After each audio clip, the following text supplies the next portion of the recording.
Today, we're making a chocolate cake that is 1, gigantic, 2, fairly pretty, I think, but 3, has a dark, dark secret. It's filled with zucchini. So if you have a child or significant other at home who's like, I've never eaten vegetables, I hate them, you can feed them this and they'll be none the wiser, but you can slyly think you have had vegetables. Fool. Really pretty, so fast and easy. Let's get started. I'm adding 3 cups of all-purpose flour into a large bowl that is under a sifter and over a scale. This is 360 grams in case you're measuring. There we go. This cake has a lot of zucchini in it, but I don't want to taste zucchini. It's not a zucchini bread. It's really for the moisture. So I'm using a full cup of cocoa powder. It'll be very dark, very rich, and very chocolatey. 1 tablespoon baking soda, 3/4 of a teaspoon of baking powder, 3/4 of a teaspoon of salt, and 1.5 teaspoons of optional espresso powder, but this makes a big difference, really ups the chocolate ante, and I think you're gonna love it. All right, let's sift it and then whisk it. Very chocolatey. A lot of lumps. Look at this. Nobody wants this. That's what the sifter's for. Cocoa powder is great when you mix it with a lot of other ingredients, but when you bite into a giant chunk of it, it's not so charming. Give it a quick whisk. And we can set it aside. Now it's time for those wet ingredients. But first, before we do the wet ingredients, we need to prep those zucchinis. So I need about 4.5 cups.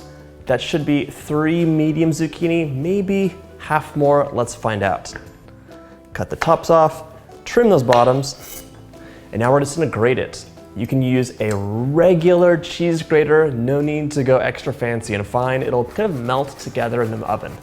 Just watch your fingers. I swear I've cut myself so much more often on a grater than with a sharp knife. If you're trying to sneak these zucchini into your cake, you might want to peel them. Otherwise, just leave the peel on. It doesn't make a big difference.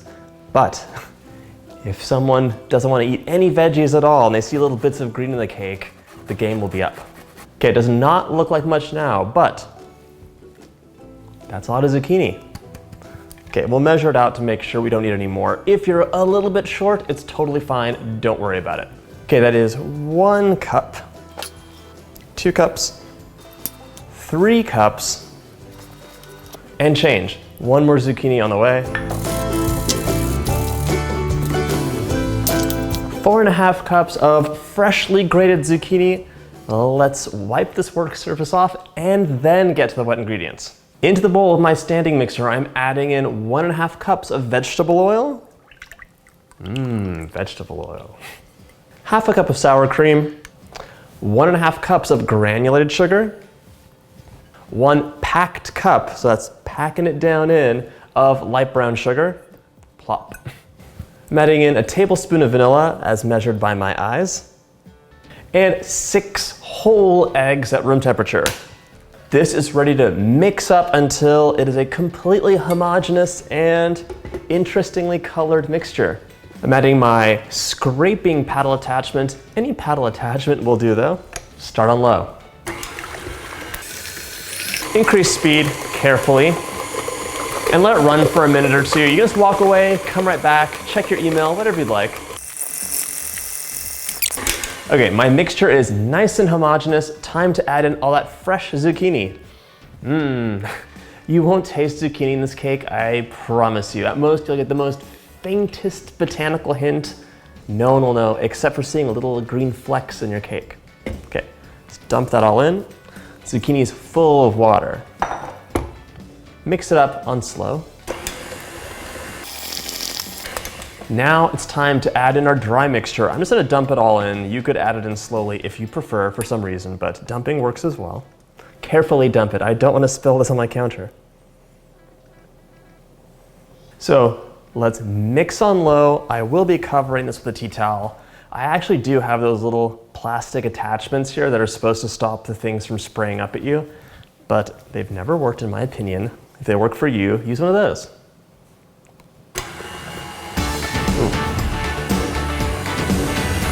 Well, tea towel doesn't do 100% either.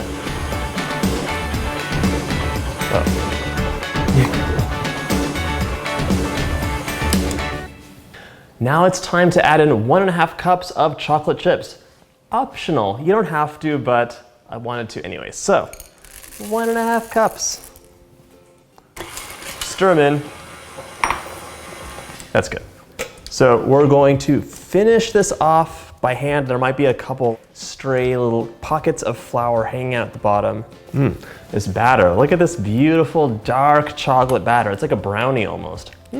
So, this is actually a big triple layer 8-inch cake. If you've watched my videos, you know I usually make little tiny 6-inch cakes.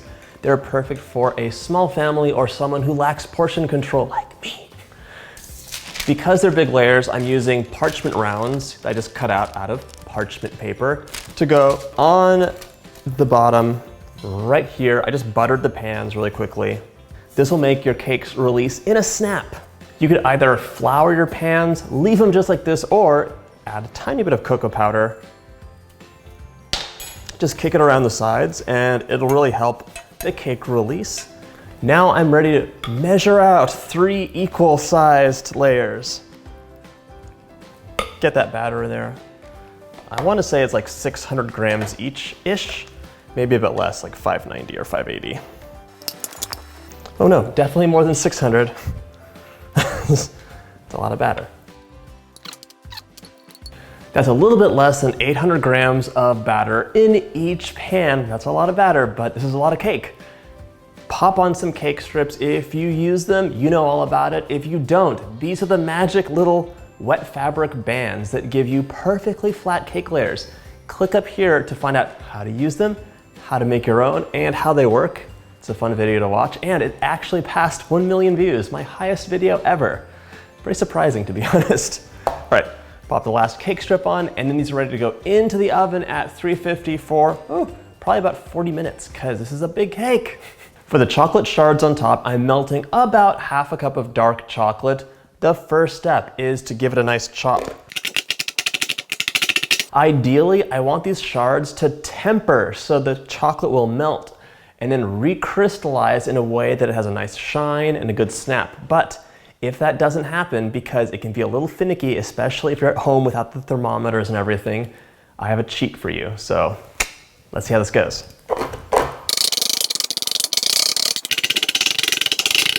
I'm gonna transfer this to a bowl and start microwaving it. The best way is to use the double boiler, blah, blah, blah, simmering water, but I just don't feel like it right now. So I'm gonna do it the bad way, which is to give it short, really low power bursts in your microwave. It'll melt slowly. But first, let's reserve, I don't know, maybe about 1/4 or 1/3 of this. This is our special chocolate. We will melt back in later. You'll see what happens. So I've given this about 3 30-second bursts at half power. So I'm gonna melt the chocolate until it's just melted and then stir in this finely chopped, or like, chopped, cool chocolate with the correct crystal structure, and then it should be magically tempered. If it's too cold and it's not gonna melt, you can go ahead and either use a heat gun or your microwave again and like a really short burst of low power. But just try and be patient. You'll see that chocolate will melt. This takes a minute. You have to keep stirring it.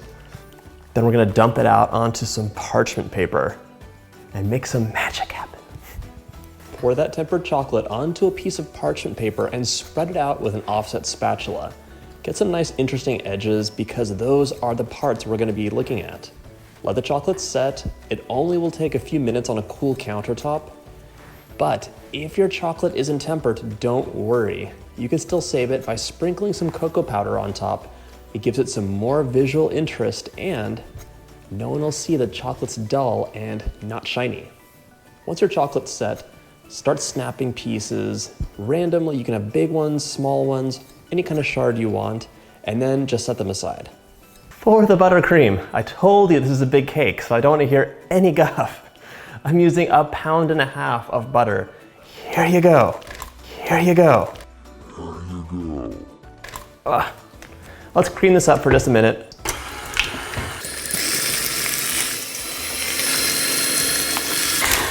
Okay, it's creamed up, so I'm gonna add a teaspoon of salt in. 1/3 of a cup of cocoa powder. You could sift that if you want, but living dangerously today. Let's give this a mix.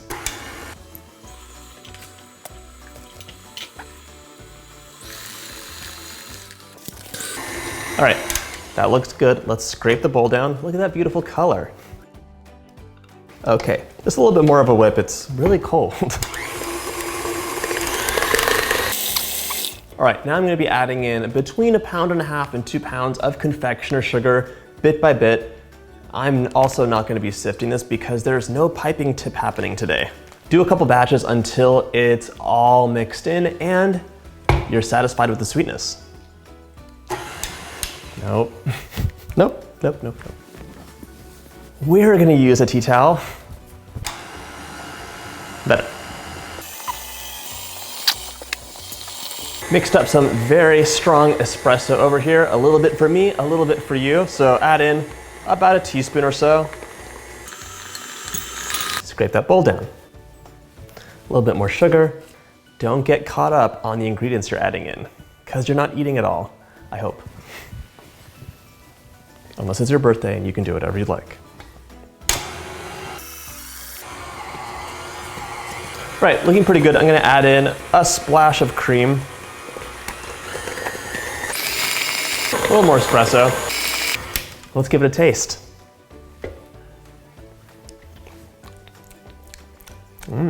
That's really good. Now it's time to make that chocolate ganache. So let's heat up some cream in the microwave. To make the chocolate ganache, I have 3/4 of a cup of dark chocolate mini chips, although anything is fine, and 1/3 of a cup of hot scalded cream. Pour it on top, swirl it around a bit, and let it sit there for a minute. Just walk away, let it do its thing, and when we come back, it'll be nice and ready. It's been a minute, so let's give it a whisk and see how it is. It might not be warm enough. Maybe it needs a little tiny zap in the microwave, but maybe it's ready. It's gonna look crazy for a second, but then it'll all come together and be this silky, dreamy chocolate ganache.